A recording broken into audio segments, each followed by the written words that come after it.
नमस्कार। उड़ान आईएएस अकादमी के छत्तीसगढ़ समसामयिक प्रश्नोत्तर श्रृंखला में मैं सुधीर वर्मा आप सभी का स्वागत करता हूं।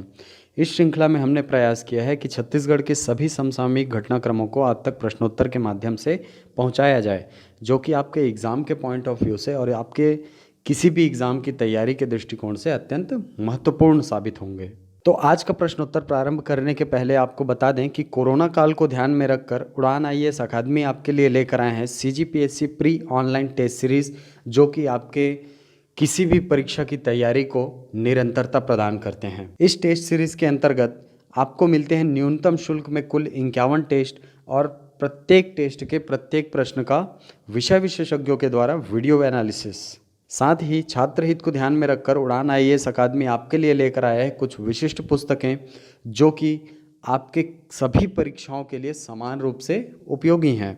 साथ ही ये पुस्तकें न केवल संस्थान में बल्कि आपके नज़दीकी पुस्तक घर में भी आसानी से उपलब्ध हैं। तो हमसे निरंतर जुड़े रहने के लिए हमारे YouTube चैनल उड़ान आईएएस एडमिनिस्ट्रेटिव अकेडमी को सब्सक्राइब करें और बेल आइकॉन दबाना न भूलें, जिससे कि हमारे आने वाले सभी वीडियोस के नोटिफिकेशन आप तक पहुंचती रहें।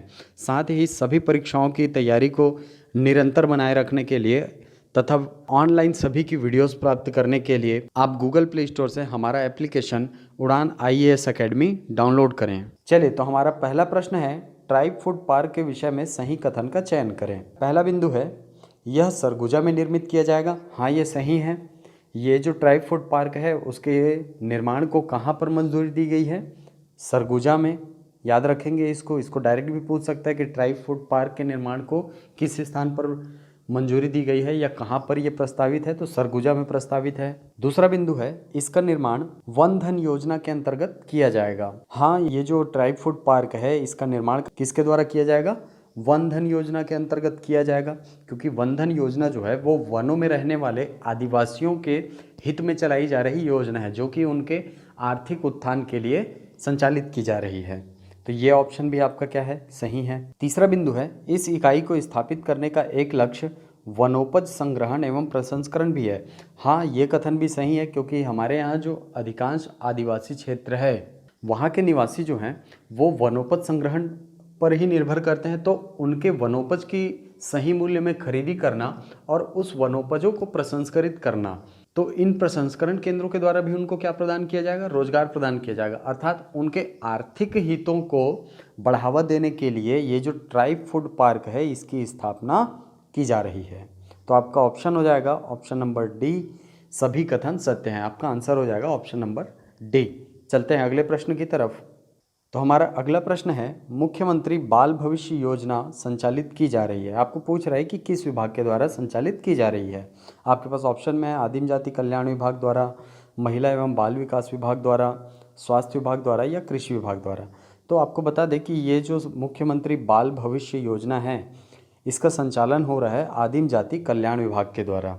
ठीक है, इस योजना के द्वारा जो अनुसूचित जनजाति के जो बच्चे हैं, है ना, उनको शिक्षा के सभी अवसर प्रदान करना और शिक्षा की सभी सुविधाएं उपलब्ध करवाना, ये इस योजना का लक्ष्य है। तो आपका उत्तर है ऑप्शन नंबर ए, आदिम जाति कल्याण विभाग के द्वारा। चलते हैं अगले प्रश्न की तरफ। हमारा अगला प्रश्न है, हाल ही में छत्तीसगढ़ हज कमेटी को कौन सा राष्ट्रीय पुरस्कार प्रदान किया गया है?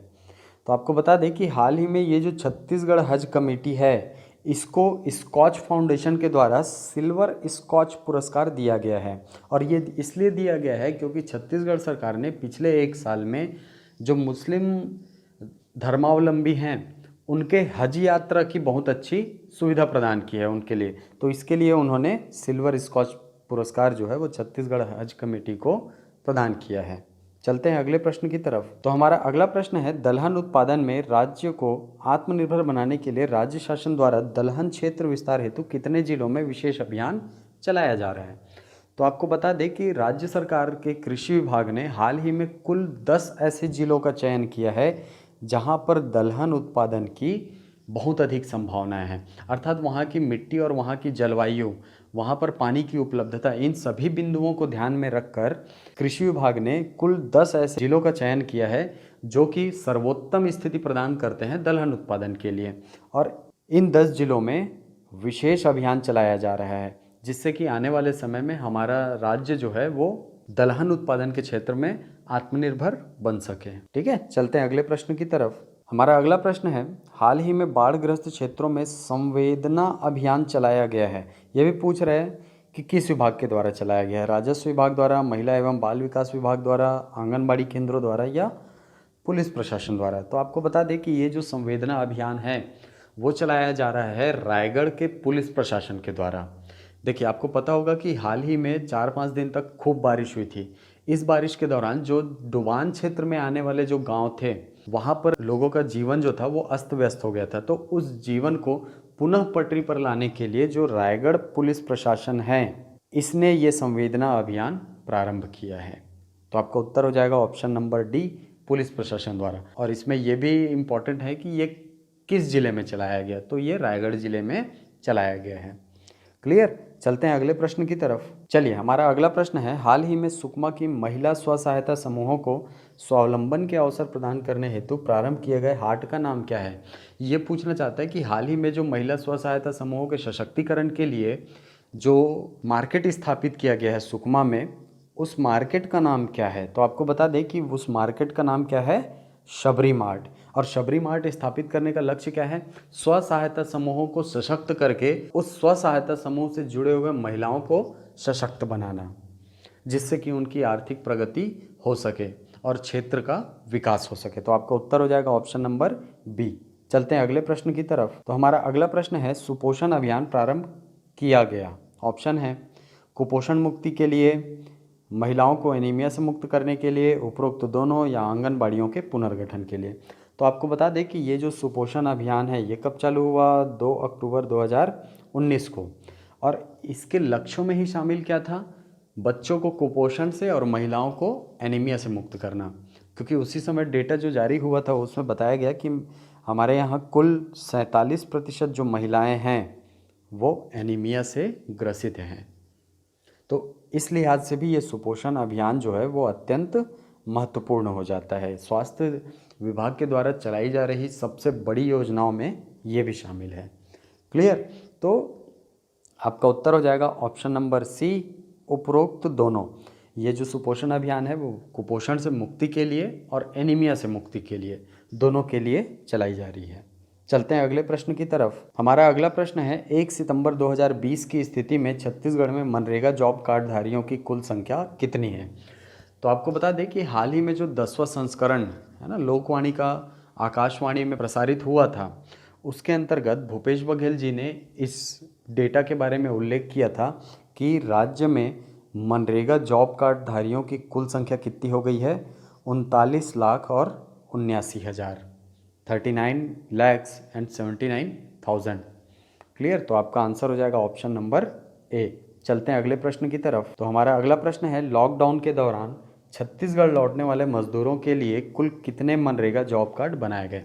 देखिए, ये थोड़ा सा ट्रिकी प्रश्न है ना, क्योंकि आपको अभी ठीक इसके पहले वाले प्रश्न में पूछा था कि कुल जॉब कार्ड कितने हैं, 39,000 और 79,000 वो था। जबकि हाल ही में जब लॉकडाउन लगा है उसके बाद से बाहर के जो प्रवासी छत्तीसगढ़ी लोग हैं, है ना, जो दूसरे राज्यों में कमाने खाने के लिए गए थे, वो लोग वापस आए हैं। तो उनको यहाँ पर पुनः स्थापित करने के लिए या उनके पुनर्वास के लिए राज्य सरकार ने उनका मनरेगा जॉब कार्ड बनवा कर दिया है। ऐसे कुल 2,37,000 जॉब कार्ड जो हैं जारी किए गए हैं प्रवासी छत्तीसगढ़ियों के लिए। क्लियर, तो आपका उत्तर हो जाएगा ऑप्शन नंबर ए। चलते हैं अगले प्रश्न की तरफ। हमारा अगला प्रश्न है, छत्तीसगढ़ में प्रस्तावित एथेनॉल इकाइयों की कुल उत्पादन क्षमता कितनी होगी। तो आपको बता दें कि यहाँ पर एथेनॉल प्लांट की बात नहीं हो रही है, बात किसकी हो रही है, एथेनॉल इकाइयों की। हमारे यहाँ हाल ही में 4 एथेनॉल इकाई लगाने की बात जो है वो की गई है। वो 4 इकाइयाँ कहाँ कहाँ लगेंगी, 2 लगेगी आपके मुंगेली जिला में, 1 लगेगा महासमुंद में और 1 लगेगा जांजगीर चांपा में। तो इन 4 इकाइयों की कुल उत्पादन क्षमता कितनी होगी, 1,17,500 किलोलीटर। ठीक है, ये कुल उत्पादन क्षमता होगी चारों यूनिट की मिला करके। ठीक, जबकि एथेनॉल प्लांट की अगर बात करूँ तो एथेनॉल प्लांट कहाँ लगेगा हम लोग का, कबीरधाम जिला में जो भोरमदेव शक्कर सहकारी कारखाना है वहाँ पर लगेगा। ठीक है, और ये जो 4 इकाइयाँ हैं, ये फिर से बता दूं आपको कि 4 इकाइयाँ लगेंगी, उसमें 2 मुंगेली में, 1 महासमुंद में और 1 जांजगीर चांपा में लगेंगी। ठीक है, तो ये था हमारे समसामयिक श्रृंखला के कुल 10 प्रश्न और उनके आंसर कीज। वीडियो पसंद आए तो इसे लाइक करें, शेयर करें और हमारे यूट्यूब चैनल को सब्सक्राइब करें। और ऐसे ही वीडियोस प्राप्त करने के लिए आप हमारा एप्लीकेशन डाउनलोड करें। मिलते हैं अगली कक्षा में, तब तक के लिए थैंक यू।